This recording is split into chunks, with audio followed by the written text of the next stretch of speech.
लोग फिर देखने वाले हैं क्लास जो है 10th का विरल क्वेश्चन पेपर। हम लोगों ने हिंदी का 50 तो VVI ऑब्जेक्टिव क्वेश्चन जो है कर लिया है पार्ट 1।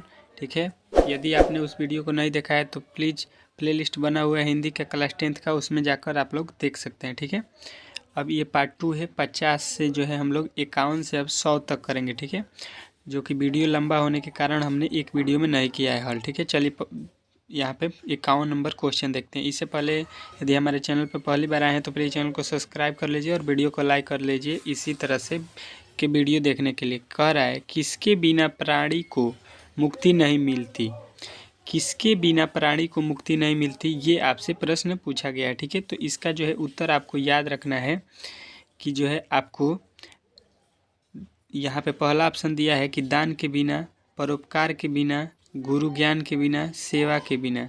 तो प्राणियों को मुक्ति किसके बिना नहीं मिलती, तो आपको याद रखना है कि परोपकार के बिना। ठीक है, ऑप्शन नंबर बी जो है आपको याद रखना है, राइट हो जाएगा आपका। चलिए 52 नंबर क्वेश्चन देखिए।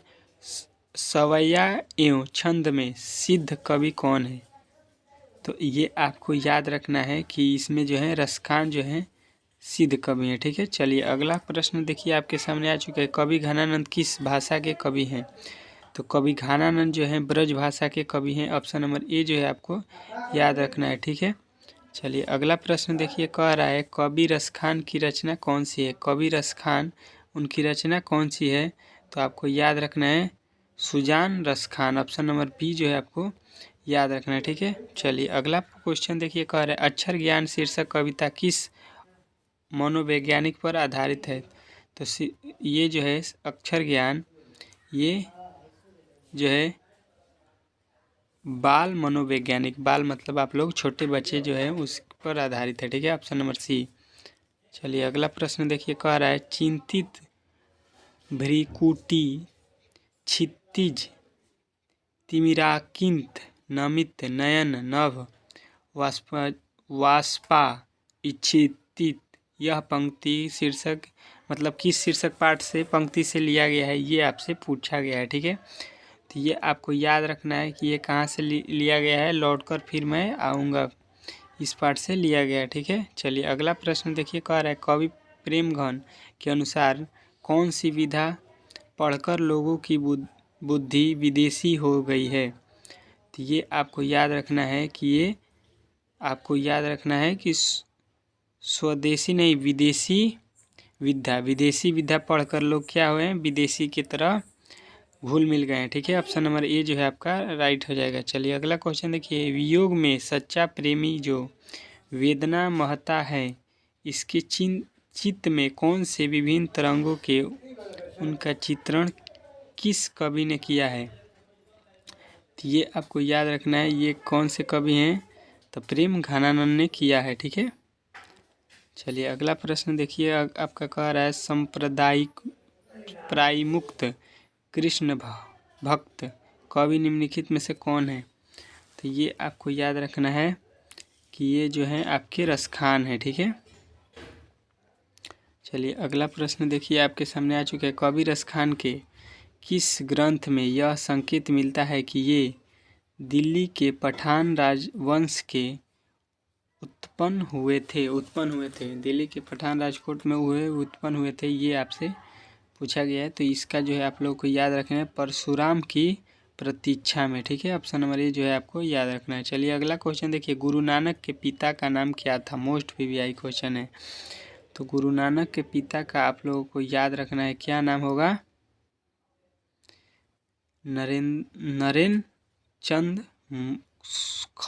खत्री, नरेंद्र चंद खत्री। ठीक है, चलिए अगला क्वेश्चन देखिए। कह रहा है रहीरास किस कवि की रचना है, रहीरास ये किसकी कविता है, ये आपसे पूछा गया है, तो ये रसखान की है। ऑप्शन नंबर ए जो है आपको याद रखना है। ठीक है, अगला क्वेश्चन देखिए। घनानंद कैसे कवि थे, घनानंद जो थे वो कैसे कवि थे, तो छायावादी थे, आपको याद रखना है ऑप्शन नंबर डी। ठीक है, चलिए अगला क्वेश्चन देखिए। कह रहा है तुम कौन धौ पाटी पढ़े हो, कहो मन हे लेहूँ पै देहूँ छटाऊँ ना, यह पंक्ति किस कविता से ली गई है ये आपको बताना है, ठीक है।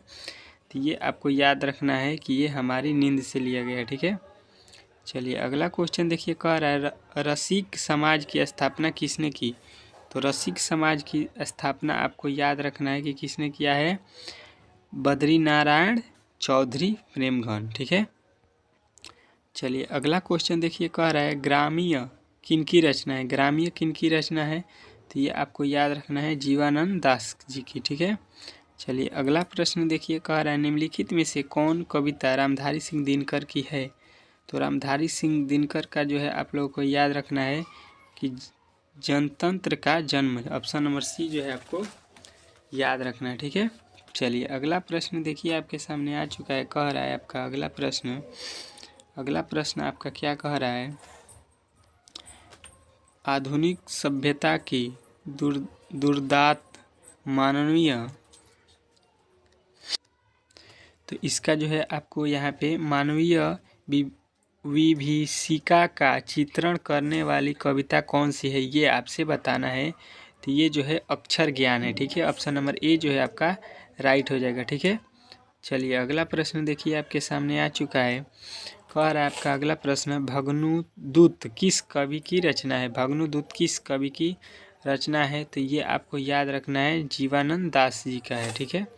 चलिए अगला प्रश्न देखिए आपके सामने आ चुका है, कुंवर नारायण ने कवि लिखने की शुरुआत किस वर्ष से की थी। तो कुंवर नारायण जो है 1956 ईस्वी से लिखने की लगभग शुरुआत की थी, ठीक है। चलिए अब व्याकरण के जो है प्रश्न आपके आ चुके हैं, कह रहे हैं अनुशासन शब्द में उपस्वर्ग क्या है। अनुशासन में उपस्वर्ग बताना है, तो उपस्वर्ग कहाँ लगता है, शब्द के पहले, ठीक है। तो शासन के पहले क्या लगा है, शब्द अनु जो है आपका उपस्वर्ग हो जाएगा, ठीक है। Option number C. चलिए अगला प्रश्न देखिए, मोस्ट वीवीआई क्वेश्चन है, जनता शब्द में क्या प्रत्यय क्या है। तो प्रत्यय पीछे लगता है, तो जन शब्द है उसमें क्या लगा है, तो ता लगा है, तो ऑप्शन नंबर डी लगाइएगा, ठीक है। ऑप्शन नंबर डी जो है आपका राइट हो जाएगा, ठीक है। अगला क्वेश्चन देखिए, कह रहा है देहात शब्द का विलोम विशेषण क्या होगा। देहात शब्द का विशेषण जो है आपको बताना है, ठीक है। तो देहात का जो है विशेषण शब्द आपका जो हो जाएगा देहाती, ठीक है। ऑप्शन नंबर ए जो है आपका राइट हो जाएगा, ठीक है। देहात का क्या हो जाएगा विशेषण, देहाती, ठीक है। अगला क्वेश्चन देखिए आपके सामने आ चुका है, कह रहा है किस समाज में अंतिम पद प्रधान होते हैं, किस समाज में अंतिम पद प्रधान होते हैं, ये आपसे पूछा गया है। तो ये तत्पुरुष समाज में क्या होता है, अंतिम पद प्रधान होता है, ठीक है। चलिए अगला क्वेश्चन देखिए, कह रहा है महापुरुष कौन से समास है। महापुरुष, तो इसका जब इसका जो है समास विग्रह कीजिएगा तो महान है जो पुरुष, तो ये जो हो जाएगा है जो आ जाएगा जिसमें लगा हुआ, तो बुझिएगा कर्मधारय है, ठीक है। चलिए अगला क्वेश्चन देखिए, कह रहा है जमीन पर लौटते हुए किस संबंध का उदाहरण है। जमीन पर लौटते हुए, तो जमीन पर लौटते हुए आपको बताना है, तो ये हो जाएगा आपका सर्वनाम पदबंध, ठीक है। ऑप्शन नंबर बी जो है आपका राइट हो जाएगा, ठीक है। अगला क्वेश्चन देखिए, बिजली चमकती है किस वाक्य का उदाहरण है। बिजली चमकती है, तो ये जो है आपको याद रखना है कि ये जो है एक सरल वाक्य है, ठीक है, बिजली चमकती है। चलिए अगला प्रश्न देखिए आपके सामने आ चुका है, निम्नलिखित में से शुद्ध वाक्य कौन सा है। शुद्ध वाक्य आपको बताना है, चाहे जैसे भी हो तुम वहाँ जाओ, कृपया आप ही यह बताइए, मोहन और सोहन संबंधी चर्चा। अगला, तब शायद यह काम जरूर हो जाएगा। तो देखिए ये दोनों तो इसी प्रकार गलते हैं, कृपया आप ही यह बताइए, कृपया जो है ये गलती लिखा हुआ है, तो आपको सही क्या हो जाएगा, चाहे जैसा भी हो तुम वहाँ जाओ, ठीक है। ऑप्शन नंबर ए जो है आपका राइट हो जाएगा, ठीक है, वही सही लिखा हुआ है। अगला क्वेश्चन देखिए, यदि मन लगाकर काम करोगे तो सफलता प्राप्त करोगे, किस वाक्य का उदाहरण है। ये जो है आपका मिश्र वाक्य का उदाहरण है। किस वाक्य का, देखिए यहाँ पे दोनों वाक्य को मिलाकर बनाया गया है। जब तो आ जाएगा और आ जाएगा तो बुझिए बीच में कि वो मिश्र वाक्य, ठीक है। पर्वत शब्द का पर्यायवाची, पर्वत को हम लोग पर्यायवाची मतलब उसका दूसरा नाम क्या होता है, पर्यायवाची का मतलब उसको और किस नाम से पुकारते हैं, तो गिरी भी हम लोग पर्वत को बोलते हैं, ठीक है। Option number B. चलिए अगला प्रश्न देखिए, कह रहा है जटिल शब्द का विलोम शब्द, मोस्ट वीवीआई क्वेश्चन है, ठीक है। तो जटिल मतलब होता है कठोर, तो उसका जो है सरल हो जाएगा आपका विलोम मतलब उल्टा, ठीक है। चलिए अगला प्रश्न देखिए आपके सामने आ चुका है, जिसका कोई नाथ न हो उसको एक शब्द में हम लोग क्या बोलते हैं, तो उसको हम लोग बोलते हैं अनाथ। जिसका नाथ ना हो, जिसका मतलब कोई ना हो, ठीक है। चलिए अगला प्रश्न देखिए, कह रहा है कांटा निकालना, मुहावरे का अर्थ क्या है, बाधा दूर होना, कमर न छोड़ना, स्वावलंबित होना, कपटी मित्र। तो यहाँ पे बाधा निकालना का मतलब, कांटा निकालना का मतलब कि कोई बाधा आप दूर करना होता है, ठीक है, कोई बाधा दूर हो जाता है, ठीक है। चलिए अगला प्रश्न देखिए, कह रहा है विच्छेद शब्द का संधि विच्छेद क्या होगा, विच्छेद। तो विच्छेद का हो जाएगा आपका क्या, परिच्छेद है, सॉरी, परिच्छेद का संधि विच्छेद, ठीक है, आपसे पूछा गया है। तो जब इसका संधि विच्छेद कीजिएगा तो परिच प्लस छेद हो जाएगा, ऑप्शन नंबर ए जो है आपका राइट हो जाएगा, ठीक है। चलिए अगला प्रश्न देखिए, ड का उच्चारण स्थान आपको बताना है। ड का जब आप उच्चारण स्थान बताइएगा ड, तो जब ड बोलिएगा तो ये जो है ड आता है कहाँ से, तो मुर्दा से आता है, ऑप्शन नंबर बी जो है आपका राइट हो जाएगा, ठीक है। चलिए अगला क्वेश्चन देखिए, कहाँ राजा भोज, कहाँ गंगू तेली। लोकोक्ति का अर्थ क्या होता है, मूर्ख धनवान, गुणों के विरुद्ध नाम, उच्च और साधारण की तुलना कैसी। तो उच्च और साधारण की तुलना जब होती है तो उसी को बोलते हैं हम लोग कि एक जो है राजा भोज और एक गंगू तेली, ठीक है। चलिए अगला क्वेश्चन देखिए, कह रहा है सुख देने वाला के लिए एक शब्द, सुख देने वाले को क्या बोलते हैं, तो यहाँ पे आपको याद रखना है सुदाग्र, सुदावग्र, ऑप्शन नंबर ए जो है आपको याद रखना है। चलिए अगला क्वेश्चन देखिए, स्वामी शब्द का विलोम शब्द क्या है, स्वामी का क्या हो जाएगा, ये आपसे पूछा है। स्वामी का आपका विलोम शब्द हो जाएगा सेवक, सेवक जो हो जाएगा स्वामी का विलोम शब्द, ठीक है। चलिए अगला क्वेश्चन देखिए, मोस्ट वीवीआई दिगंबर शब्द का समास क्या होगा, दिगंबर का क्या होगा समास, ये आपसे पूछा गया है, ठीक है। तो दिगंबर जो होता है ये बहुब्रीहि समास होता है, ऑप्शन नंबर बी जो है आपका राइट हो जाएगा, ठीक है। अगला क्वेश्चन देखिए, कर्ण शब्द क्या है, कर्ण क्या है ये आपसे पूछा गया है। तो कर्ण जो होता है ये तत्सम शब्द होता है, ठीक है। कर्ण जो है एक संस्कृत का शब्द है, इसलिए उसको हम लोग तत्सम शब्द बोलते हैं। भौरी ने लड़के के जन्मदिन पर सीता के लिए क्या भेजा, तो ये आपको याद रखना है लापसी, ठीक है, लापसी भेजा था।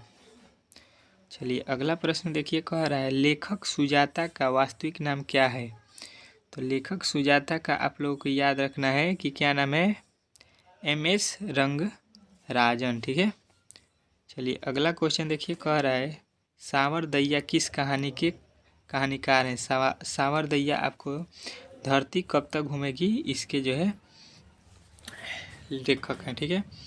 चलिए अगला क्वेश्चन देखिए, कह रहा है मंगमा मैं जरा तकलीफ़ में हूँ, थोड़ा सा कर्ज देगी, किसने कहा था, तो ये आपको याद रखना है कि रंगपा ने कहा था, जो जुगाड़ी था उसके पड़ोसी, उसका पैसा जो है छीनना चाहता था, ठीक है। चलिए अगला क्वेश्चन, लक्ष्मी का घर कहाँ था, तो ये आपको याद रखना है कि लक्ष्मी का घर जो था जलालपुर बांध के नीचे था, ठीक है। चलिए अगला क्वेश्चन देखिए आपके सामने आ चुका है, कह रहा है आपका अगला प्रश्न क्या है, यहाँ पे आपका अगला प्रश्न आ चुका है 96, काला पानी शीर्षक उपन्यास किसकी रचना है, ये आपसे पूछा गया है, ठीक है। तो ये जो है आपका सुजाता का है, ठीक है। चलिए अगला क्वेश्चन देखिए, कह रहा है माँ शीर्षक कहानी में किसने मैनचेस्टर का अवार्ड लिया। तो माँ कहानी में आपको याद रखना है कि माँ जी का पुत्री, ठीक है। चलिए अगला क्वेश्चन देखिए, कह रहा है दौड़ो रे दौड़ो मेरी मंगू को मार डाला रे, ये कहकर किसने मारनी शुरू की, तो ये माँ ने उसके बोला था ये बात, ठीक है। अगला प्रश्न देखिए, धरती कब तक घूमेगी शीर्षक कहानी में 3 बेटों की माँ कौन है, तो ये जो है सीता है, सीता के 3 बेटे थे, ठीक है। चलिए अगला क्वेश्चन देखिए, लेखक सुजाता का जन्म किस वर्ष हुआ था। तो लेखक सुजाता का जन्म जो है आपको कमेंट बॉक्स में बताना है, ये लास्ट प्रश्न का उत्तर, ठीक है। यदि आपको मालूम है तो, नहीं मालूम है तो कमेंट बॉक्स में इसका उत्तर जो है मैं पिन कर दूंगा, आप लोग देख लीजिएगा, ठीक है। यहाँ पे आपके जो है हिंदी के सेट जो है ख़त्म होता है, सेट 2, ठीक है। इसमें भी आप लोगों को 50 ठो ऑब्जेक्टिव क्वेश्चन देखने को मिल गया है। ये विरल पेपर है, ये सीधा सीधी आपको बोर्ड में लड़ जाएगा इसमें का प्रश्न, ठीक है। तो अगर हमारे चैनल पर पहली बार आए थे तो प्लीज़ चैनल को सब्सक्राइब करें और वीडियो को लाइक करें। मिलते हैं अगले वीडियो में।